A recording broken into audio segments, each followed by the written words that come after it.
Waktu Kienda Swallowed Star. Pertanyaan 1. Seberapa kuat Ratu Zerg? Ratu Zerg adalah entitas unik di alam semesta. Berbeda dengan manusia, Ratu Zerg tidak memiliki tubuh fisik yang kuat hanya karena tingkatannya yang tinggi. Sebagai contoh, manusia pada tingkat Master Domain dapat menghancurkan pesawat luar angkasa tingkat C dengan tangan kosong, dan senjata tingkat D hampir tidak efektif melawan manusia di tingkat Master Dunia. Tanpa perlindungan sarangnya, seorang Ratu Zerg tingkat Master Dunia bahkan bisa dengan mudah dibunuh oleh prajurit tingkat bintang, karena tubuhnya sangat rapuh. Namun, ini tidak berarti bahwa Luo Feng dan yang lainnya bisa dengan mudah membunuh Ratu Zerg yang terluka parah untuk menghilangkan ancaman. Faktanya, gas beracun yang mengelilingi sarang Ratu Zerg cukup kuat untuk mengikis tubuh seorang figur kuat tingkat alam semesta dan bisa dengan mudah membunuh mereka. Bahkan seorang Master Domain seperti Ming Yu tidak dapat melakukan apapun terhadap sarang Ratu Zerg. Meskipun ratu itu sendiri secara fisik lemah, sarangnya masih berada di tingkat Master Dunia, yang sebagian besar prajurit tingkat Master Domain tidak dapat menghancurkannya. Selain itu, Ratu Zerg unggul dalam menggunakan ilusi. Baik menggunakan klon tingkat bintang atau alam semesta, Luo Feng akan kesulitan melawan ilusi dari seorang Master Dunia, mengingat perbedaan tingkatan yang sangat besar. Bahkan jika Luo Feng dan rekan-rekannya tidak takut dengan ilusi Ratu Zerg, membunuh ratu yang terluka masih akan sangat menantang. Dengan kecepatan seorang ratu tingkat Master Dunia, dia bisa dengan mudah melarikan diri. Jika dia kabur dan pulih, bumi akan menghadapi kehancuran total. Tentu saja, jika seorang figur kuat tingkat Master Dunia turun tangan, tidak akan sulit untuk menghancurkan sarang dan membunuh Ratu Zerg yang sedang hibernasi. Namun, Luo Feng tidak bisa mengambil risiko itu. Ini karena sarang Zerg sangat berharga, setara dengan Luo Feng membeli 1000 pesawat luar angkasa ras automaton. Objek dengan nilai setinggi itu pasti akan menarik banyak figur kuat tingkat Master Dunia, bahkan tingkat abadi, untuk bersaing, dan pertarungan mereka akan menghancurkan bumi. Oleh karena itu, tanpa kepastian untuk membunuh atau mengendalikan Ratu Zerg, opsi terbaik adalah membiarkannya tetap hibernasi. Pertanyaan 2. Mengapa domain dari hukum asli yang sama menampilkan warna yang berbeda? Misalnya, domain milik Hong berwarna hitam, sementara milik Luo berwarna putih. Meskipun berasal dari hukum asli yang sama, hukum asli itu sendiri memiliki karakteristik yang berbeda. Jadi, bentuk manifestasinya tergantung pada bagaimana prajurit menggunakan hukum atau domain tersebut. Ambil contoh Hong. Dia ahli dalam menggunakan domainnya untuk menyembunyikan dirinya, sesuatu yang bisa dicapai oleh domain cahaya. Seperti pembiasan dalam fisika, Hong menggunakan sifat cahaya untuk mendistorsi area sekitarnya, sehingga lawannya sulit menentukan posisinya yang sebenarnya, yang membuatnya unggul dalam pertarungan. Domainnya tidak hanya menekan lawannya tetapi juga memberinya perlindungan. Jika domain Hong berwarna putih seperti milik Luo, baju zirah hitamnya akan mencolok di dalam domain putih. Hong menunjukkan bahwa cara penggunaan domain dalam pertarungan sangat penting, tetapi hal ini tergantung pada apakah penguasaan domain atau hukum oleh lawan lebih rendah daripada dirinya.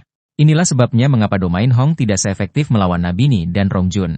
Selain itu, hukum cahaya memiliki sifat destruktif, seperti laser.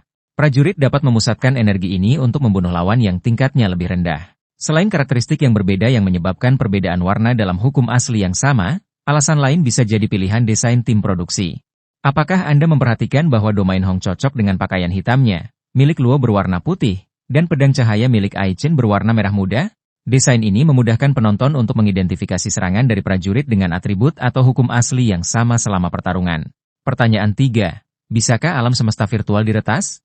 Secara logis, alam semesta virtual tidak bisa diretas, tetapi secara teori, itu mungkin. Tidak bisa diretas karena alam semesta virtual bukan hanya teknologi, tetapi teknik rahasia yang diciptakan oleh figur kuat tingkat dewa sejati yang dikenal sebagai leluhur Yuan. Bahkan kehendak alam semesta itu sendiri tidak dapat mengganggu dan agak waspada terhadapnya. Oleh karena itu, kecuali ada sosok tingkat dewa sejati yang kekuatannya setara atau lebih besar dari leluhur Yuan mencoba menyerang dari luar, alam semesta virtual tidak dapat ditembus. Jika prajurit semacam itu ada, mereka akan terdeteksi oleh leluhur Yuan pada saat pelanggaran terjadi. Begitu dua kehendak dewa sejati bertabrakan, teknik rahasia alam semesta virtual kemungkinan akan tidak stabil, apalagi memungkinkan pertempuran para jenius untuk berlanjut. Namun, alam semesta virtual memang memiliki kerentanan, seperti beberapa perangkat lunak, lembaga, atau hukum dalam kehidupan nyata kita yang mungkin memiliki celah. Apakah Anda ingat teknik jejak jiwa milik Luo Feng? Teknik itu membuat orang yang diberi jejak menjadi setia sepenuhnya kepada tuannya dari dalam jiwanya, memastikan mereka tidak akan pernah mengkhianati. Banyak teknik rahasia serupa yang ada di alam semesta. Figur kuat manusia bisa menanam pelayan jiwa di antara ras musuh, dan begitu pula sebaliknya, ras musuh bisa menyusupkan mata-mata di antara manusia. Meskipun pelanggaran eksternal terhadap teknik rahasia alam semesta virtual akan terdeteksi oleh leluhur Yuan, ini tidak berarti bahwa musuh tidak bisa menyusup dari dalam. Jika orang yang mengenakan sensor adalah manusia, leluhur Yuan tidak akan ikut campur, mengingat populasi yang sangat besar dan ketidakmungkinan untuk memantau semua orang secara individu. Faktanya, Zerg telah menempatkan pelayan jiwa tingkat abadi di antara kekuatan-kekuatan utama manusia. Dengan menggunakan identitas manusia mereka, kecuali mereka menunjukkan perilaku yang tidak biasa dalam alam semesta virtual, mereka tidak akan dimonitor. Selain itu, ketika mereka mentransmisikan informasi, itu dienkripsi melalui ratusan lapisan, sehingga sangat sulit untuk dicegat. Oleh karena itu, mungkin saja mata-mata tingkat abadi yang ditempatkan di perusahaan alam semesta virtual dan membantu dengan pertempuran para jenius mungkin memanipulasi aturan dan pengaturan kompetisi. Namun, jika mereka bertindak secara terbuka, identitas mereka akan terungkap. Mengorbankan aset yang sangat berharga terutama tingkat abadi, hanya untuk seorang jenius tingkat bintang, tidak sepadan. Lagi pula, sangat sulit untuk menanam pelayan tingkat abadi di dalam 5 kekuatan. Kecuali benar-benar diperlukan, mereka tidak akan mengambil risiko pengungkapan. Selain itu, jenius yang paling menonjol saat ini adalah Bolan, bukan Luo Feng. Selain kemungkinan-kemungkinan ini, penjelasan yang paling masuk akal adalah bahwa leluhur Yuan sedang melakukan ujian kecil bagi para jenius yang diharapkan memiliki masa depan cerah dan pertumbuhan yang signifikan. Ingat, pertempuran para jenius bukan hanya tentang memilih para prajurit terbaik di antara ras manusia yang layak untuk dipupuk, tetapi juga tentang mengenali bahwa mereka mewakili masa depan umat manusia. Oleh karena itu, mungkin saja leluhur Yuan sesekali mengamati pertempuran para jenius karena tertarik. Faktanya, di bawah pengaruh teknik rahasia alam semesta virtual, kehendak leluhur Yuan hampir ada di mana-mana. Kecuali di wilayah yang dilindungi oleh dewa sejati lainnya, leluhur Yuan dapat memantau segala sesuatu di alam semesta asli melalui alam semesta virtual.